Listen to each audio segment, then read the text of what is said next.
Hi crafters, it's Cynthia.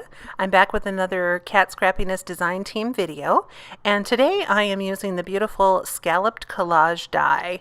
And this fabulous die will cover most of your card front, and you can see that you get a large area and two smaller little windows, and you get the beautiful scalloping all around the inside edges, and then it also has stitch detailing all the way around.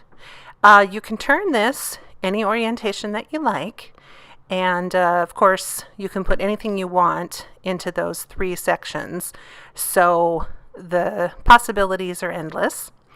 So the first thing I did is I cut this die out of some white cardstock, and again you can see how pretty that scalloping is. Then I cut a second piece out of this cute orange polka dot paper, and to the back side I went ahead and attached a full piece of acetate because I'm going to turn this into a shaker card. And now I have that white piece. I've gone ahead and put some tape down so it's ready to go, and I picked 3 different pattern papers from the Doodlebug at the Zoo paper pack. And I have 2 smaller squares that'll go in the smaller openings and 1 larger one. So let me go ahead and peel away the release paper. And then I'm just going to go ahead and piece by piece attach those rectangles to the back side. I could have also cut each one of these to fit like perfect little puzzle pieces, but this works just as well if you just attach it to the back side. And I just want to make sure that nothing overhangs any of the edges. So I had to trim that one down just a little.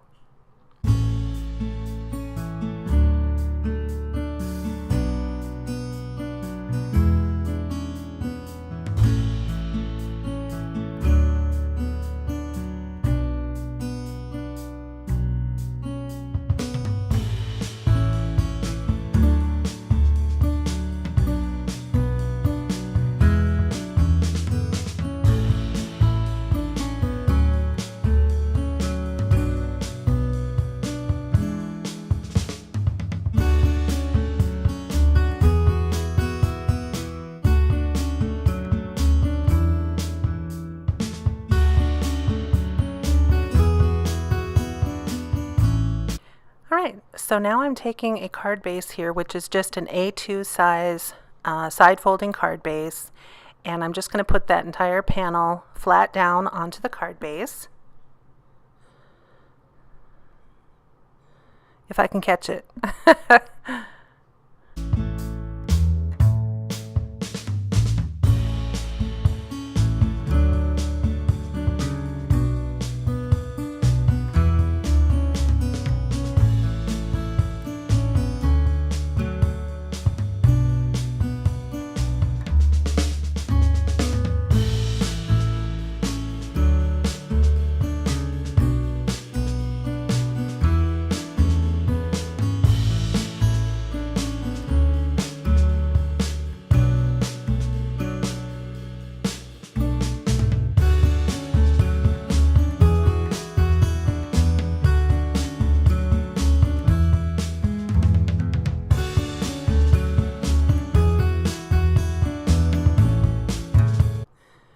Now this top piece here is going to just sit directly on top of the other frame, but I do need to add some foam tape. And on the inside I do want to put the 3 little animals. So I have an alligator and a really cute parrot and this happy little penguin, and they're going to be sitting inside the shaker just like that. And I didn't want them loose. I am going to secure them into place. But then I'll be able to look through my window and see them. So I'm just taking a strip here of the Scotch foam tape, and I'm going to cut this in half and then each one of those pieces in half again. And that's going to give me some nice strips that I can attach to the underside of my frame.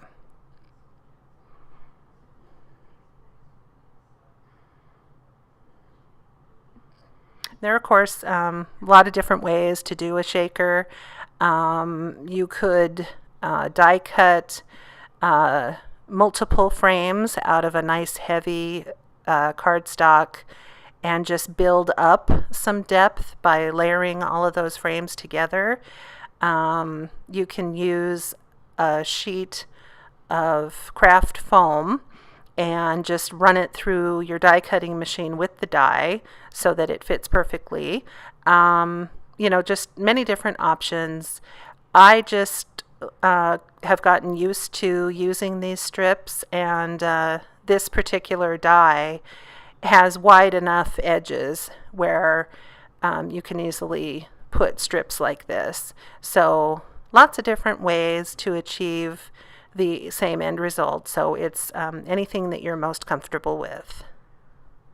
And then when I'm putting my craft foam around the edge, I want to try my best to keep the tape behind the die so it doesn't peek out the edges. And then also, wherever two pieces of tape meet, I want to make sure that the foam is touching so that there's no tiny gaps, because this particular shaker mix I'm going to put in there does have some bugle beads in there, and also some very, very petite sequins, and I don't want anything accidentally coming out any little gaps I leave behind.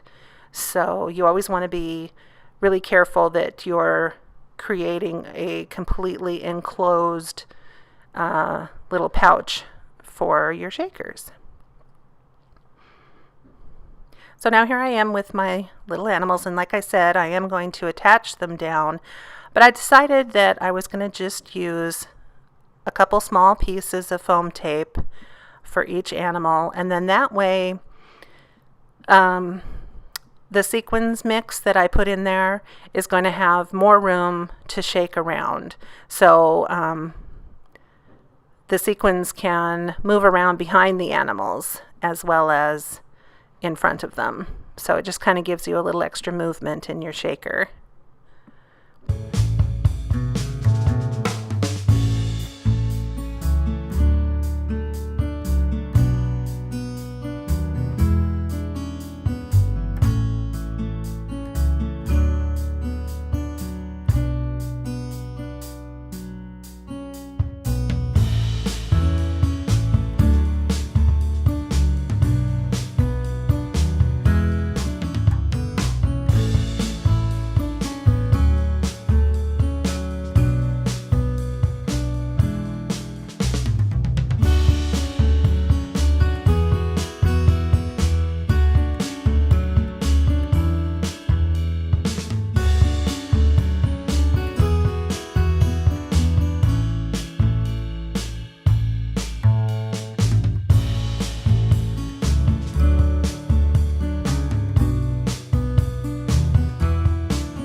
So now it's time to go ahead and put the shaker mix in. So this is the Sea Coral Sequins Mix, and it is absolutely a beautiful mixture of kind of a darker orange and a really rich blue and that pretty green. And it was a nice surprise that this sequins mix is going to match my pattern paper and my animals so beautifully. So I was really happy that I had this mix in my collection. And so what I'm doing now is I'm just kind of sprinkling around the animals. I want to fill in what I can, but still leave plenty of room for movement, because you don't want to overload your shaker to the point where it doesn't shake, which I've done before. And then you also don't want to have so few pieces that you can't hardly tell there's anything in it. So there's a fine line. And the more shakers you make, the easier it's going to be for you to tell how many you need. So I'm just very gently adding little bits here and there. And I also want to make sure that they're safely contained within each of those 3 spaces, so that when I lay that frame down on top, I'm not accidentally trapping sequins under the tape, if that makes sense.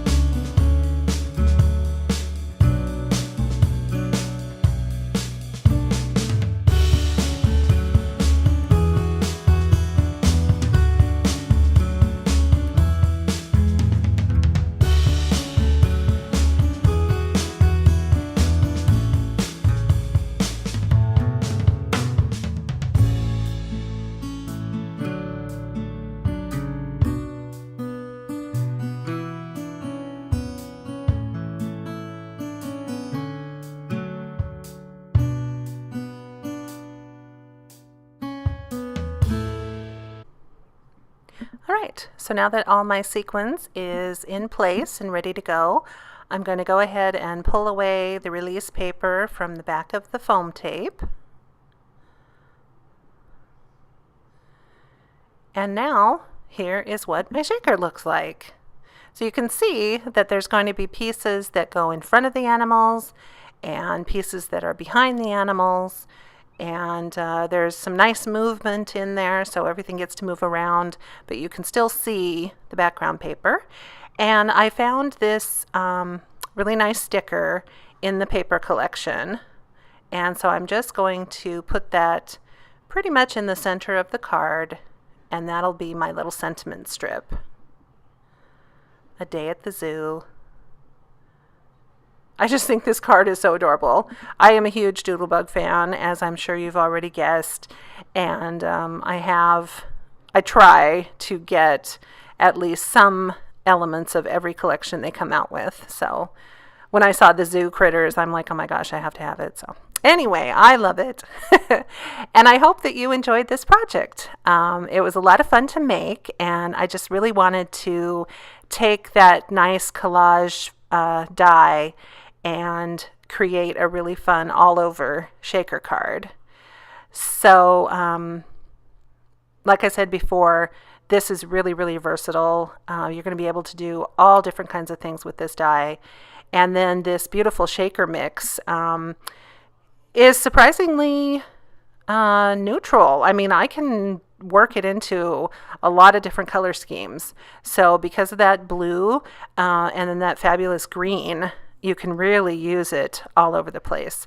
And of course, Kat has about 400 or so different sequins mixes in her shop, so lots and lots of choices. Anyway, I hope that you enjoyed this project today. I certainly had fun. And if you want to, you can follow the shopping link down below and get yourself some of this gorgeous sequins and also this beautiful die. So thank you so much for joining me. Have fun crafting wherever you are, and I will see you all again very, very soon. Bye-bye.